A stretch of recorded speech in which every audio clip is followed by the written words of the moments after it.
نحمده ونستعينه ونستغفره ونعوذ بالله من شرور أنفسنا ومن سيئات أعمالنا من يهده الله فلا مضل له ومن يضلله فلا هادي له وأشهد أن لا إله إلا الله وحده لا شريك له وأشهد أن محمدا عبده ورسوله يا أيها الذين آمنوا اتقوا الله حق تقاته ولا تموتن إلا وأنتم مسلمون يا أيها الناس اتقوا ربكم الذي خلقكم من نفس واحدة وخلق منها زوجها وبث منهما رجالا كثيرا ونساء واتقوا الله الذي تساءلون به والأرحام إن الله كان عليكم رقيبا يا أيها الذين آمنوا اتقوا الله وقولوا قولا سديدا يصلح لكم أعمالكم ويغفر لكم ذنوبكم ومن يطع الله ورسوله فقد فاز فوزا عظيما أما بعد فإن أصدق الحديث كتاب الله وأحسن الهدي هدي محمد صلى الله عليه وسلم وشر الأمور محدثاتها وكل محدثة بدعة وكل بدعة ضلالة وكل ضلالة في النار۔ ہر قسم کی تعریف، بزرگی، بڑائی اللہ وحدہ لا شریک کے لیے لائق اور زیبا ہے، جو اس ساری کائنات کا خالق، مالک، رازق اور ہماری ہر قسم کی عبادتوں کا تنہا مستحق ہے۔ اللہ کی رحمتوں اور برکتوں کا نزول ہو اس روئے زمین پر مبعوث کیے گئے فردن فردن سارے ہی انبیاء کرام پر، خصوصیت کے ساتھ ہمارے اور آپ کے آخری نبی خاتم النبیین رحمۃ للعالمین امام المرسلین جناب محمد صلی اللہ علیہ وسلم پر۔ برادران اسلام، عزیز دوستوں، اللہ کے قریب کر دینے والے اعمال میں سے ایک نیک عمل حج ہے۔ حج یہ بدنی عبادت بھی ہے اور مالی عبادت بھی ہے۔ جو مسلمان اللہ کی رضا کے لیے سنت کے مطابق حج ادا کرتا ہے تو اس کا بدلہ جنت ہی ہے۔ نبی کریم صلی اللہ علیہ وسلم نے فرمایا، الحج المبرور لیس له جزاء الا الجنہ، مقبول حج کا بدلہ جنت ہی ہے۔ کرونا اس وبا کے چلتے ہماری زندگی کے بہت سارے شعبے متاثر ہوئے، ہمارا دین بھی متاثر ہوا، ہماری دنیا بھی متاثر ہوئی۔ اس سال محدود پیمانے پر لوگوں کو حج کی ادائیگی کی اجازت دی گئی ہے، اور کئی ماہ سے کئی مہینوں سے عمرے کا سلسلہ بھی بند ہے۔ تقدیر یہ تدبیر پر غالب آ چکی ہے۔ دوسری طرف مسلمانوں میں ایک ایسا طبقہ بھی ہے جو حج اور عمرے کی آرزو رکھتا ہے، جو حرمین کی زیارت کی تمنا رکھتا ہے، لیکن غربت اور افلاس کی بنا پر وہ حج اور عمرہ ادا نہیں کر سکتا۔ ایسے تمام لوگوں کو چاہیے کہ اللہ کی رحمت سے مایوس نہ ہوں۔ اللہ نے اپنے نبی محمد صلی اللہ علیہ وسلم کی زبانی ہمیں بہت سارے ایسے اعمال بتائے ہیں، اگر مسلمان ان نیکیوں کا، ان اعمال کا اہتمام کرتا ہے تو اسے حج اور عمرے کا ثواب ملتا ہے۔ آج کی خطبہ جمعہ میں کچھ ایسے اعمال کا تذکرہ کروں گا، کچھ ایسی نیکیوں کا تذکرہ کروں گا، اگر مسلمان ان نیکیوں کا اہتمام کر لیں، ان نیک اعمال کا اہتمام کر لیں تو اسے حج اور عمرے کا ثواب حاصل ہوتا ہے۔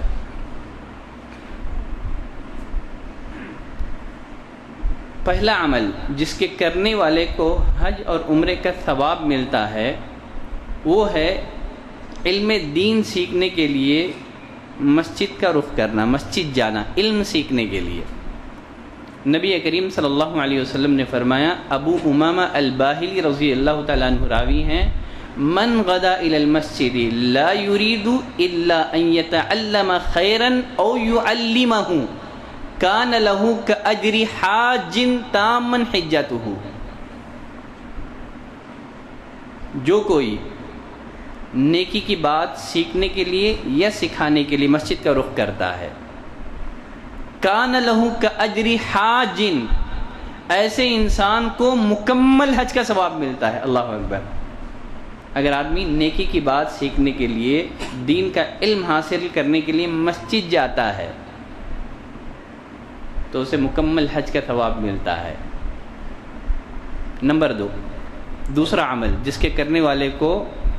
حج اور عمرے کا ثواب ملتا ہے. ابو امامہ الباہلی رضی اللہ تعالیٰ عنہ ہی اس حدیث کے بھی راوی ہیں. وہ فرماتے ہیں، نبی کریم صلی اللہ علیہ وسلم نے فرمایا، من مشا الی صلاۃ مکتوبۃ فہی کحجۃ. جو کوئی فرض صلاۃ کی ادائیگی کے لیے نکلتا ہے تاکہ باجماعت فرض نماز ادا کریں، من مشا الی صلاۃ مکتوبہ، جو فرض صلاۃ کی ادائیگی کے لیے نکلتا ہے، فہی کحجۃ، اس کا ثواب حج کا ہے.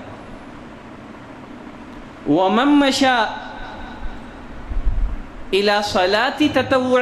اگر آدمی نفل صلاۃ کی ادائیگی کے لیے نکلتا ہے، فہی کعمرۃ تامۃ، اسے مکمل عمرے کا ثواب ملتا ہے. سنن نبی داؤد کی روایت میں نبی کریم صلی اللہ علیہ وسلم نے فرمایا، من خرج من بیتہ متطہرا، جو گھر سے باوضو ہو کر کے نکلتا ہے تاکہ با جماعت فرض صلاۃ ادا کرے، فرض نماز ادا کرے، اس کے لیے حج کے لیے احرام باندھنے والے کا ثواب ملتا ہے. تیسرا عمل جس کے کرنے والے کو حج کا ثواب ملتا ہے یا عمرے کا ثواب ملتا ہے، وہ ہے ہر فرض صلاۃ کے بعد تسبیح، تحمید اور تکبیر کا اہتمام کرنا. ابو ہریرہ رضی اللہ تعالیٰ عنہ فرماتے ہیں، کچھ فقراء نبی کریم صلی اللہ علیہ وسلم کے پاس آئے، کہا اللہ کے رسول، ذهب اہل الدثور بالدرجات العلا والنعیم المقیم. اللہ کے رسول بلند درجات اور ہمیشہ رہنے والی جنت مالدار لے گئے. نبی کریم صلی اللہ علیہ وسلم نے پوچھا، وہ کیسے؟ کہا اللہ کے رسول، یصلون کما نصلی، مالدار جس طرح ہم صلاۃ پڑھتے ہیں، نماز پڑھتے ہیں، وہ بھی پڑھتے ہیں. یصومون کما نصوم، جس طرح ہم صوم رکھتے ہیں، جس طرح ہم روزوں کا اہتمام کرتے ہیں، مالدار بھی روزوں کا اہتمام کرتے ہیں. وَلَهُمْ فَضْلٌ مِّنْ أَمْوَالٍ، لیکن ان کو مال کی وجہ سے فضیلت ہے، ان کے پاس مال ہے، اس مال کی وجہ سے وہ حج کرتے ہیں، اس مال کی وجہ سے وہ عمرہ کرتے ہیں، اس مال کی وجہ سے وہ صدقہ اور خیرات کرتے ہیں. اس بنا پر وہ بلند درجات اور ہمیشہ رہنے والی جنتیں لے گئے. نبی کریم صلی اللہ علیہ وسلم نے ان فقراء اور مساکین کو تسلی دیتے ہوئے فرمایا، کیا میں تمہیں ایسی بات نہ بتاؤں، کیا میں تمہیں ایسا عمل نہ بتاؤں، ایسا وظیفہ نہ سکھلاؤں، اگر تم اس کو اپنا لوگے تو تم اپنے سے پہلے لوگوں کے مقام اور مرتبے کو پالو گے. یعنی تمہیں بھی حج کا، عمرے کا، صدقہ اور خیرات کا ثواب ملے گا، اور تمہارے بعد آنے والا کوئی بھی تمہارے مقام اور مرتبے کو پہنچ نہیں سکے گا، اور تم اپنے بیچ میں اچھے ہو جاؤ گے، محبوب ہو جاؤ گے، عزیز ہو جاؤ گے، الا یہ کہ کوئی تم جیسا عمل کر لے. آپ صلی اللہ علیہ وسلم نے وہ کیا عمل بتایا؟ فرمایا ہر فرض صلاۃ کے بعد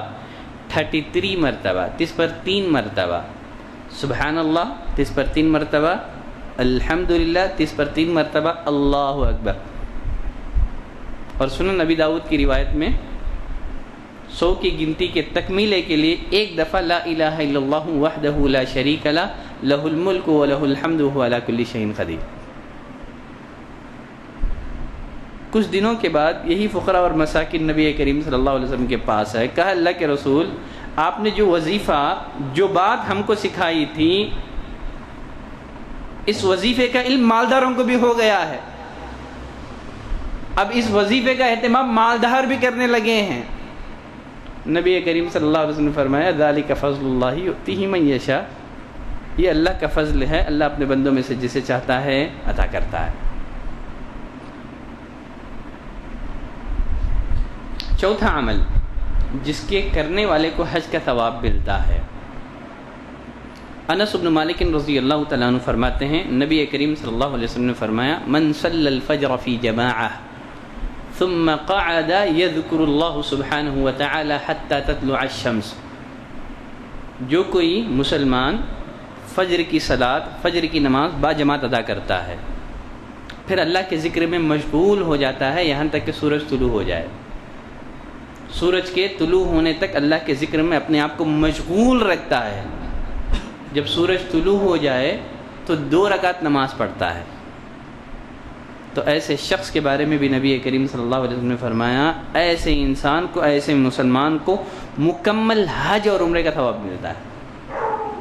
فجر کی صلاۃ کے بعد آدمی اللہ کے ذکر میں مشغول ہو کر کے سورج کے طلوع ہونے کے بعد 2 رکعت نماز پڑھنا، اشراق کی نماز جس کو ہم کہتے ہیں،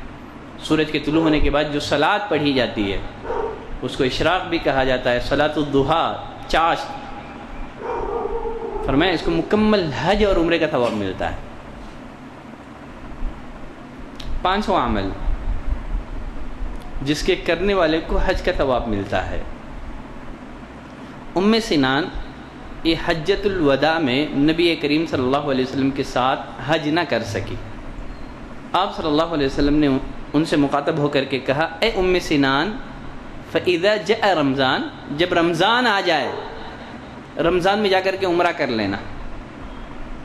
فإن عمرة فی رمضان تعدل حجة معی، اس لیے کہ رمضان میں عمرہ میرے ساتھ حج کرنے کے برابر ہے،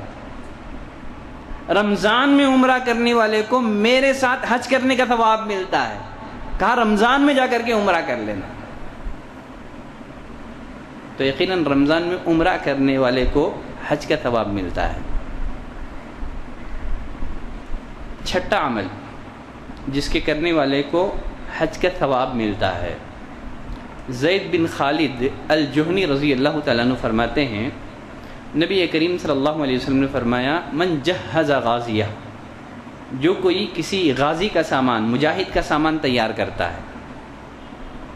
او جہز حاجیہ، یا کسی کو اپنے ذاتی پیسوں سے حج پر روانہ کرتا ہے، اس کا سامان تیار کرتا ہے، اس کا توشہ تیار کرتا ہے، غازی کے جہاد کے نکلنے کے بعد، حاجی کے حج پر روانہ ہونے کے بعد ان کے اہل خانہ کی ضرورتوں کا خیال رکھتا ہے، یا کسی روزدار کو افطار کرواتا ہے، اس کو ان کے برابر اجر و ثواب ملتا ہے، یعنی جو غازی کو تیار کرتا ہے اس کو جہاد کا ثواب ملتا ہے، جو کسی کو حج پر بھیجتا ہے اپنے ذاتی اخراجات پر اسے حج کا ثواب ملتا ہے، اور جو کسی روزدار کو افطار کرواتا ہے اسے صوم کا ثواب، روزے کا ثواب ملتا ہے۔ 7واں عمل جس کے کرنے والے کو عمرے کا ثواب ملتا ہے، غالباً سہل بن حنیف رضی اللہ تعالیٰ عنہ راوی ہیں، وہ فرماتے ہیں نبی کریم صلی اللہ علیہ وسلم نے فرمایا من خرج من بیتہ متطہرہ، یقیناً جو کوئی اپنے گھر سے باوضو ہو کر کے نکلے،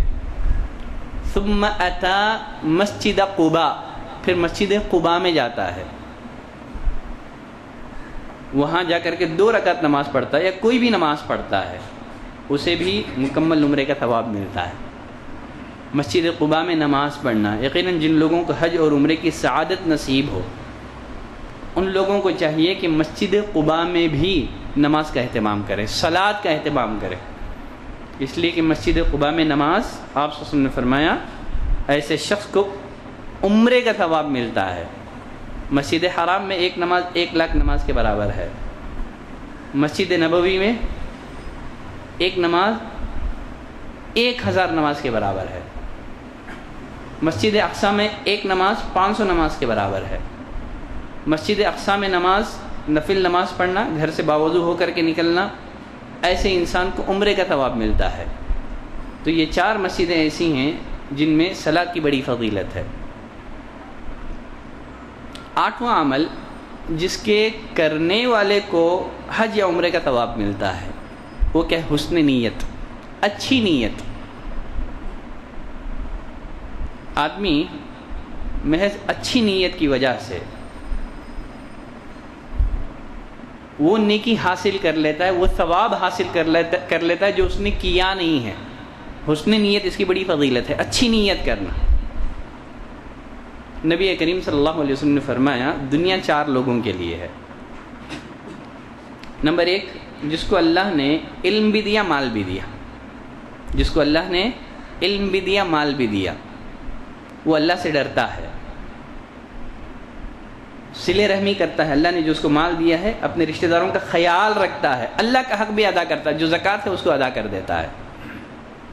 نبی کریم صلی اللہ علیہ وسلم نے فرمایا یہ اللہ کے بندوں میں سب سے اچھا انسان ہے، جسے اللہ نے علم بھی دیا تھا، مال بھی دیا تھا، اللہ کا حق بھی ادا کرتا ہے، بندوں کا حق بھی ادا کرتا ہے، حقوق اللہ اور حقوق العباد دونوں کا اہتمام کرتا ہے۔ یہ سب سے اچھا انسان ہے۔ نمبر 2، جس کو اللہ نے علم دیا، مال نہیں دیا، لیکن یہ اچھی نیت والا ہے۔ وہ کہتا ہے کہ اے پروردگارا، اگر تو مجھے مال دیتا جس طرح تو نے پہلے آدمی کو مال دیا ہے، تو میں بھی اسی طرح تیرے دیے ہوئے مال کو نیک کاموں میں خرچ کرتا جس طرح پہلا شخص کرتا۔ پہلے شخص کو اللہ نے علم اور مال دو بھی دیا تھا، وہ خیر کے کاموں میں مال خرچ کر رہے ہیں، مسجدیں بنا رہے ہیں، حج کر رہا ہے، عمرہ کر رہا ہے۔ دوسرا آدمی جس کو اللہ نے صرف علم دیا تھا، مال نہیں دیا تھا، صرف وہ نیت کر رہا ہے میرے پاس بھی مال ہوتا تو میں بھی خیر کے کاموں میں بڑھ چڑھ کر کے مال کو خرچ کرتا۔ نبی کریم صلی اللہ علیہ وسلم نے فرمایا دوسرا اور پہلا اجر و ثواب میں برابر ہے۔ اللہ اکبر۔ اس نے عمل نہیں کیا، اس نے کوئی مال اللہ کی راہ میں خرچ نہیں کیا، محض حسن نیت کی وجہ سے وہ پہلے آدمی کے اجر و ثواب کو اس نے پا لیا۔ چوتھا شخص جسے اللہ نے مال دیا تھا، علم نہیں دیا تھا، اس کی وجہ سے وہ مال میں غیر شرعی تصرف کرتا تھا، نہ رشتہ داروں کی ضرورت کا خیال کرتا تھا، نہ اللہ کا حق ادا کرتا تھا۔ نبی کریم صلی اللہ علیہ وسلم نے فرمایا یہ سب سے بدترین انسان ہے، جس کے پاس مال ہے، علم نہیں ہے، اسے پتہ نہیں ہے کہ مال کہاں خرچ کیا جائے، مال کو اپنے حق میں کیسے بہتر بنایا جائے، کیسے ذخیرے آخرت تیار کیا جائے۔ یہ سب سے بدترین انسان ہے۔ چوتھا، جس کو اللہ نے مال بھی نہیں دیا، علم بھی نہیں دیا، تیسرے آدمی کو دیکھ کر کے وہ آرزو کر رہا ہے میرے پاس بھی مال ہوتا، جس طرح وہ تیسرا آدمی انجوائے کر رہا ہے، دنیا کے مزے لوٹ رہا ہے، میرے پاس بھی مال ہوتا تو میں بھی فلاں گاڑی خریدتا، میں بھی دنیا کے مزے لوٹتا۔ نبی کریم صلی اللہ علیہ وسلم نے فرمایا چوتھا اور تیسرا گناہ میں برابر کے شریک ہے۔ بری نیت کا نقصان، بری نیت کا نقصان۔